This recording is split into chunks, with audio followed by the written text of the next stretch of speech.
What's up everyone, welcome back to another video, and in this one we're going to be going over the first 10 things to do when you get your hands on the new Fitbit Sense watch. So let's begin with the video now.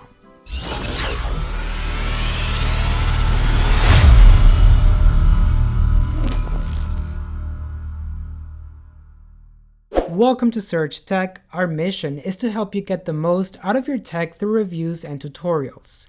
If that's something you're interested in, make sure to subscribe and don't forget to hit that bell to get notified when we release a new video. And there's going to be useful links below in the description covering everything that we discuss in this video. With that being said, let's get right into it. So first up, we're going to have set your primary activity goal. An activity target is only useful if it's achievable and something you actually care about. If 10,000 steps isn't doing it for you, you can always change your goal in the Fitbit app. In general, I do rate Fitbit's activity zone minutes as the best activity goal. It uses your heart rate to log minutes towards a target of 150 minutes of moderate exercises a week or 75 minutes of vigorous exercise. Then we're going to have pick your watch face, and you're going to see the screen on your smartwatch or tracker a lot, so make sure you pick something you want to look at. All you have to do is head to the Fitbit app clock faces section to make your choice, whether you prefer a stat screen or something more stylish. If you're using a band, be prepared for a more limited selection of options. You can also add your favorite exercises, and in the Fitbit app you can swap out one of the standard options and add other modes such as martial arts, Pilates, or circuit training.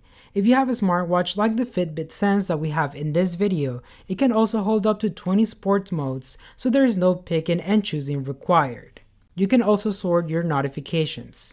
Your Fitbit will get calls, text, and calendar events automatically once linked to your phone. But for notifications from specific apps, you need to send them up in the Fitbit app.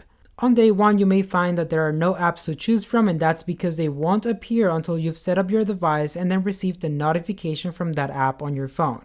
So you want to keep an eye on that. You can also try the Fitbit Premium and Fitbit subscription service. It only costs $9.99 a month, but you get a free trial with a new device, like this one, so it's worth investigating the extra features offered, such as a more in-depth sleep tracking as well as a host of workouts and training plans, so you can decide if you actually want to buy the Fitbit Premium.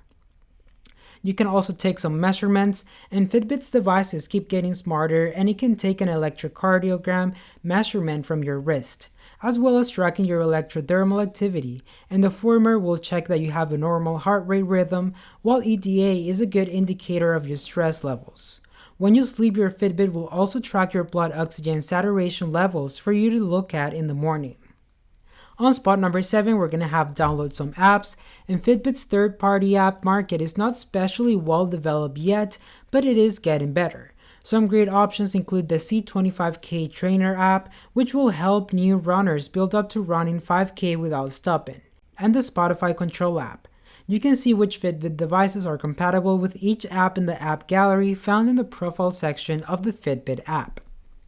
Then on spot number 8, we're going to have pick your intervals, and the interval sport modes is fit for any kind of activity such as running, cycling, maybe jumping jacks, and just set the times you work and rest for, and the device will buzz at you to keep you on track during the session.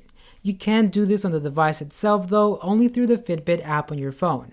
And to avoid disappointment in the gym when your phone is in your locker, I do recommend you to set it to the Tabata protocol, which means 20 seconds of work followed by 10 seconds of rest, repeated 8 times. While you're at it, turn vibrations up to strong in the settings menu, because if you're doing Tabata properly and going all out, you might miss a milder buzz telling you to rest. Then on place number 9, we're going to have SOCIALIZE, and one of Fitbit's great strengths is its massive user base, and the chances are a few of your friends and family will also be getting a Fitbit this Christmas to join the many others who already have one. So you want to add them in the friends section of the app, and you can compete to see who is the most active, and it's actually a great motivation to stay moving. And then lastly, we're going to have configure your activity screens. The default screen for activities like running shows 3 stats, 2 that are fixed at the top and the bottom, and 1 in the middle that you can flick through to show different information. You can also adjust the data that's displayed in each of these. If you just want heart rate, current pace, and average pace for running, for example, then you can get rid of other stats like calories, so you don't have to spend ages swiping the whole lot just to find what you want. On the watch, find the start screen for the exercise you want to edit and click the cog on the top left corner. Alright everyone, so that was it for today's video. If you got some valuable information out of it, don't forget to give it a like and also leave a comment down below on what you think. Don't forget to subscribe and hit the bell to receive notifications every time we post a new video. And as always, I'll be seeing you in the next one.